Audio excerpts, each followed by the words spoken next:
Welcome to Textures and Patterns with Rednoir, and today we're going to visit the shade store and they're going to tell us a little bit about shades, textures, and patterns.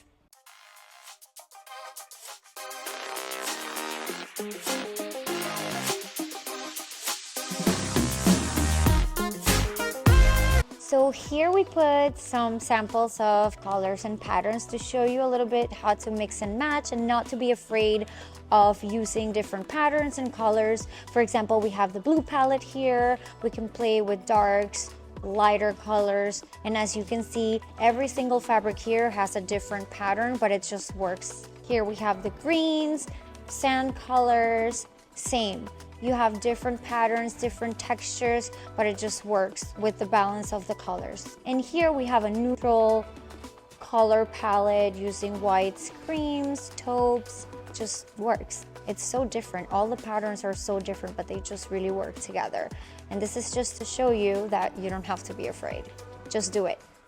So the fun question now, and what I like, is to mix and match and not have it very cookie cutter, like matchy. I like to play with the patterns and the colors. So I know that you have a lot of selections and collections from different designers, so we can have some fun. Talked about the Roman shades.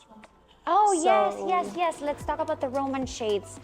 I love Roman shades. Because the Roman shade is a soft fabric type of shade. So it's going to be very traditional looking. I'm loving this one. So what would this be called so our viewers can know what to ask for if they come here? Absolutely. So this is the Aventura style.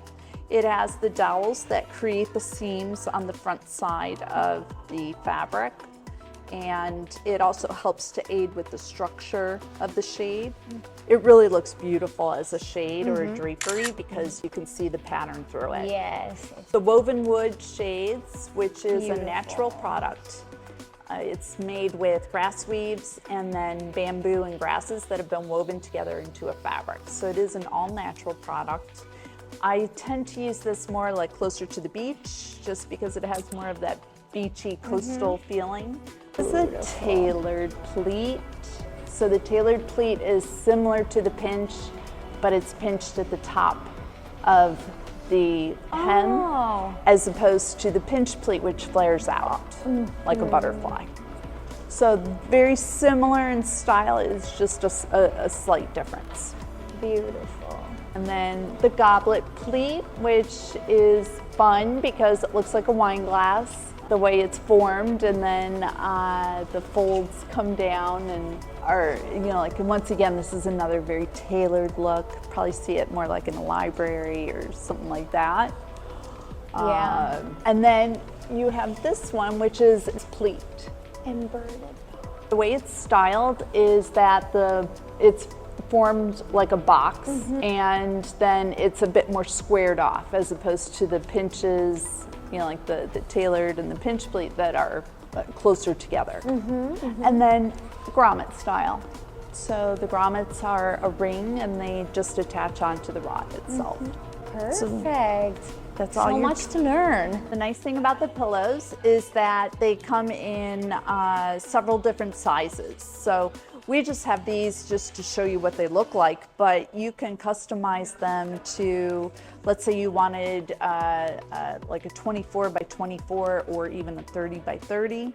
You could do a rectangle. You can choose the different types of trims, or you could do a border. You could also do a knife edge, which is just very simple, or the piping. And then you could also do the bolster pillows, the round ones. Perfect.